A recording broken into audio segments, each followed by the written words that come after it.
Youth runner here with San Jose State star Emilia Sjostrand, 1373, 45 and a half in the second round, wins the Women's Invitational triple jump Spartan sweep with Ethan Fong. As I said, you know, when the energy's going in the right direction for the San Jose State horizontal jumps group, it's a thing of beauty.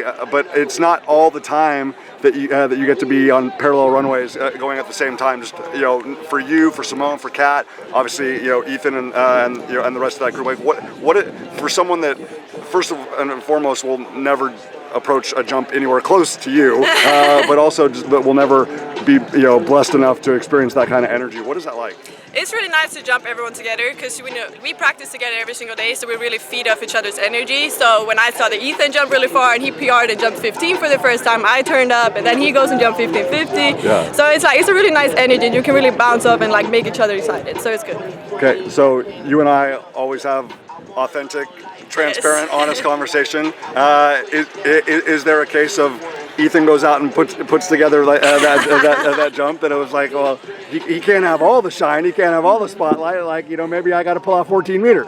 Nah, it's not really like that. I would say it's more just like we really make each other excited to jump far. I wouldn't say it's a competition necessarily. Sometimes maybe, but not today. It's just fun. Because I was also jumping from a short approach, 11 steps, so I didn't really know what to expect before coming here because indoor was not kind of the season that I expected it to be. So I'm really happy and proud about that. Yeah. I appreciate you being as humble as you are, you know, and just as, you know, you don't like being vulnerable in those situations, but you're always honest and transparent about it. When you know, I mean, you have been to so many championships, both in the American collegiate system and obviously in Europe. You know, when you're hoping that you hit the peak at the right time, you know that you're capable of winning that championship, and it doesn't happen. Is that like? Does it require a lot of time to regroup emotionally, or just, you know, you've been a veteran of so many of these championships that probably just creates more motivation to get out and outdoor and kind of rewrite a different, you know, narrative? Yeah, I think surprisingly I kind of was able to let that go pretty quick.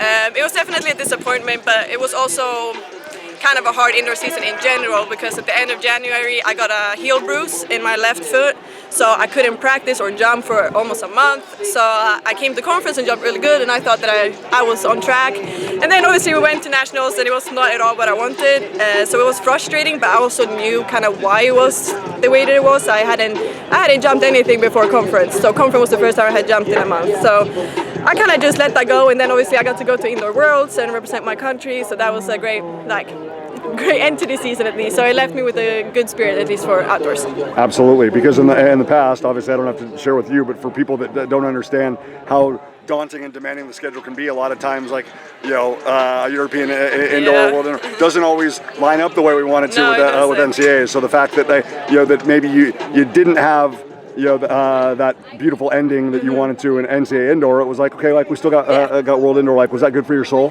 I think so, and it was a good experience. It was my first senior championship, and to be with my national team, and also got like a bit of change of scenery, like get away a little bit from the collegiate system, be able to come back and kind of regroup and get back to training. So I think it was good for me. Most definitely. How do you personally? I mean, I know. You know what coach can look at and expect when you're at a short approach. But I mean, I always say this for the horizontal jumpers and the pole vaulters. You know, they're almost, you know, purposely and intentionally, you know, having to be humble. So to still put together 45 feet, 1373, you know, from 11 step approach. Like, does that give you optimism? Does that give you encouragement? It does. It really does. I didn't expect it to be that far today, just because I have been training pretty hard this week. But it definitely gives me like a good feeling, moving towards the end of the season and the rest of the season, that when I kind of lengthen that approach, hopefully I can handle the speed and it will be further. So yeah, it gives me some confidence. Awesome. Sure. Amelia, last thing. Obviously, I never want you to be injured. I never want you to be unable to compete.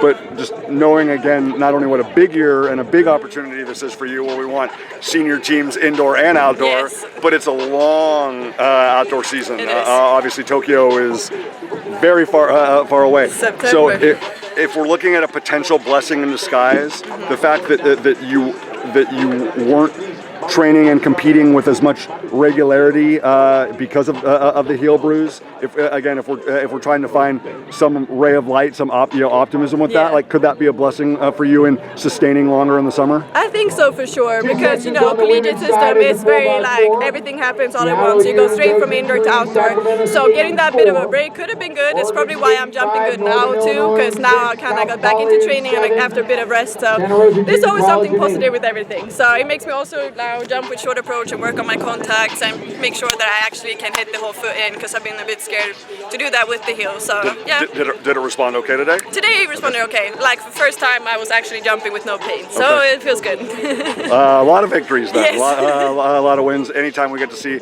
this brilliant woman, one of the best in collegiate history, one of the best athletes in the entire legend of the San Jose State athletic program, and obviously to be able to see her at the 50th Stanford Invitational and the Spartan Sweep with her and Ethan Fong, lifetime best for Ethan, and we're going to be saying lifetime best for Emilia Sjostrand again very soon. Great job, congratulations. Thank you so much.